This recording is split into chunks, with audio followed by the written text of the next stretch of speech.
dúvidas, a promessa se desfez, mas não o furo de enredo. Haruardo, domodomo, meu querido e minha querida Kohai. Sejam todos muito bem-vindos a mais um vídeo de Fruits Basket e seu 11º episódio, onde eu fico pistola, eu quero esganar a autora, por conta de que eu estou frustrado. Até agora a gente não teve a resposta. Minha única esperança é que no próximo episódio, pelo título Gambaté, que foi narrado pela mãe da Honda, a gente finalmente tenha a resolução, a resposta, digamos que é a grande questão, porque praticamente até o momento está assim. O que eu falou semanas anteriores. Então, eu não vou corresponder aos seus sentimentos, afinal eu matei sua mãe. E a Honda, eu não ligo pra isso. Eu estou na fase rebelde, vou me apartar dela, porque eu te amo. E daí ele? Me dê mais uma chance. E ela, ai, eu te amo. Sério, que raiva, que agonia, pelo amor de Deus, garota, para de ser um pouco tapada na vida. Eu amo a protagonista, mas desse momento ela tá tapada, porque até agora ela só tá deixando o sentimento amoroso dela tomar conta da situação. Até agora ela não deu uma resposta útil, o Kyo não pergunta algo, e sério, por ser Slice of Life tá muito lento, tá me dando agonia, tá me dando raiva, eu já tô quase 2 semanas esperando uma resposta pra isso e a gente não tem essa resposta. Então, sério, tá muito frustrante, porque se Fruits Basket acabar e não ter a resposta que eu quero, ou que seja algo útil, eu vou xingar pra caramba, porque foi um baita furo de enredo. Praticamente foi um tapa-buraco, esqueceram disso, o que eu falou, ele não teve resposta, a Honda só falou que gosta dele, ele deixou o amor dele falar mais alto, e essa questão, tipo, ficou assim, ele foi cúmplice da morte da mãe dela e pronto, acabou. Muitos vão falar, Haru, mas o vídeo você falou que ele não é o culpado. Sim, eu falei, mas eu quero que seja mostrado a toda falando que ele não é o culpado. Eu quero uma resposta decente, algo que até agora a gente não teve. Então, é esperar. Acredito que a expectativa está no próximo episódio, por a gente saber que vai ser a mãe dela, vai ter um impacto no próximo episódio, pelo menos baseando-se no final desse. Então é ter essa esperança, porque senão se prepara que eu vou ficar frustrado demais. Mas, até lá, o que teve de bom nesse episódio? Haru, me diga. Esse episódio não teve praticamente nada de bom, a não ser que a maldição foi quebrada. A gente viu que todo mundo pôde se pegar, todo mundo começou a dar bracinho, todo mundo começou a chorar, todo mundo tá se sentindo solitário, todo mundo está sentindo o laço cortado, todo mundo agora sabe que não tem mais essa prisão do Kansoma. E a gente viu que quem mais sofreu foi o nosso querido Akito. Foi triste, mas era necessário para que ela possa viver a vida dela. É algo que tem que ser mostrado. Ela não é uma divindade, ela não tem que viver uma imposição que foi colocada sobre si. Ela tem que fazer suas decisões e agora ela pode parar de ser especial. Então foi interessante isso para o próprio crescimento da mesma, porque no final do episódio a gente vê que o primeiro laço que ela fez está a consolando de maneira excelente. Então, sério, eu gostei demais, foi um arraso, foi muito bonito. Posso dizer que a quebra da maldição foi de elogios, principalmente para o casal principal, porque foi muito bonito a forma como o Kyo abraça a Honda, e acontece que eles percebem que a maldição tinha sido quebrada, a forma do jogo de cenas em que o Kyo não sabia como reagir, e ele só tira depois o bracelete para mostrar sua liberdade total, foi um arraso. A cena do mestre dele consolando foi muito bonita, eu acho que foi uma cena bem emocionante, talvez tenha sido uma cena muito melhor que ele abraçando a Honda, porque era aquele alívio, digamos, paternal, ver que o Kyo finalmente, após anos de sofrimento, não está mais amarrado a isso. Então, foi um arraso, eu acredito que foi muito bem conduzido, porque como já não tinha mais tempo, afinal são 12 a 13 episódios, acontece que a forma como tinha que ser desenvolvida era, no geral, cada um tendo um pouquinho de tempo de tela e a forma como cada um estava lidando com isso. Ficou excelente. Posso dizer que se o anime pudesse ter mais episódios, eu gostaria de ver a forma como cada um poderia ter um desenvolvimento com a maldição quebrada. Teria sido mais bacana. Mas tudo bem, ficou aceitável, ficou top, ficou bom. E é isso que a gente pode dizer, é isso que a gente pode entender, porque o final do episódio foi bonito, a gente vê que a Honda consolando a Akito, foi muito engraçado, e assim todo mundo vai viver um ciclo novo de forma excelente, onde foi elogios com emoção esse penúltimo, antepenúltimo episódio de Fruits Basket.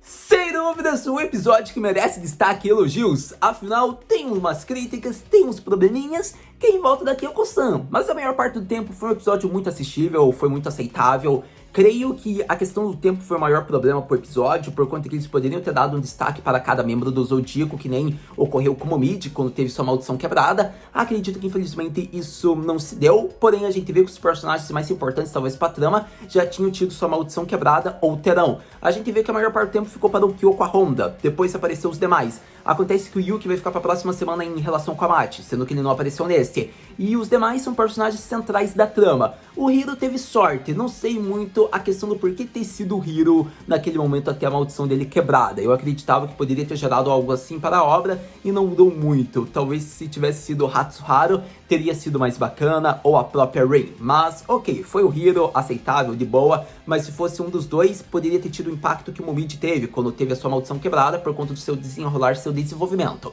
Mas ok, ficou legal, ficou desenvolvido, mas poderia ser melhor, obviamente, talvez com uma troca de posições no clã do Zodíaco. Mas ainda assim, eu gostei porque esse episódio ele conseguiu administrar, digamos que tudo que ele poderia no tempo designado, por mais que eu quisesse algo a mais, por conta que a gente vê que foi mostrado a origem de como a maldição foi criada. É interessante porque conta de que uma divindade vivia muito tempo solitariamente até que recebe a visita de um animal, e esse animal ficando ao seu lado faz com que demais animais surjam até o fim que a divindade queria fazer com que esse laço fosse eterno, e a gente vê como tudo culminou. É interessante porque o primeiro animal a chegar junto da divindade, digamos que para fazer companhia e para ser o primeiro membro desse banquete, era o Neko. É interessante porque o Neko é o gato. E se você for perceber, ao longo da temporada inteira, digamos que das demais temporadas, a gente vê a figura do Kyo, toda a solidão, todo o preconceito e discriminação. E ele era o primeiro, era o mais zeloso, era o primeiro reconhecido pela divindade. É interessante porque a discriminação surgiu por conta da sua fala sincera. Ele não queria a eternidade, ele queria que num renascimento,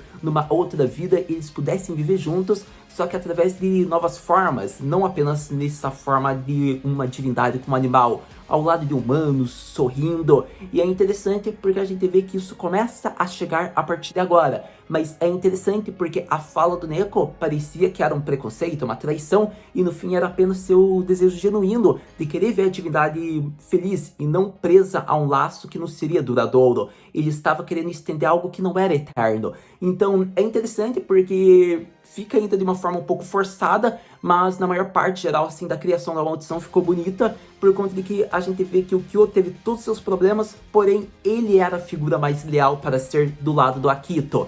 Nem era o Yuki que era o rato, era o Neko. Então é interessante, eu acho que é aquela, como eu posso dizer, reviravolta, aquele plot twist que ninguém esperava, mas ainda assim eu gostei. Eu acho que foi muito bom, por conta de que eu não esperava isso. Posso dizer que na maior parte assim da explicação ficou boa, só a questão da divindade assim não ficou muito da hora, por conta de que como uma divindade seria morta, ser uma divindade, então isso me soa um pouco forçadamente.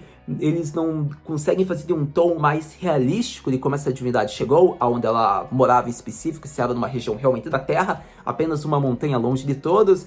Ainda tem aquelas partes que é aceitável na maior parte do tempo, mas tem umas partes que a gente fica, que tá meio forçadinho. Mas pela dinâmica de Fruits Basket, eu acho que essa explicação soa mais razoável e nada problemática, dá pra compreender. Não era o ponto principal focar nisso, era apenas dar uma resposta em torno da maldição, como foi criada, para que depois o ponto principal fosse mostrado, o desenrolar, o desenvolvimento de quem sofria com isso, que são os aspectos centrais de uma obra realística de drama que aborda questões de desenvolvimento, amadurecimento, discriminação, preconceito, amor, digamos que abandono, além, digamos que de laços sendo criados, que é o grande ponto, né, da obra. Então posso dizer que por tudo que a obra possui, desenvolve, constrói, eu até aceito essa explicação em torno do final.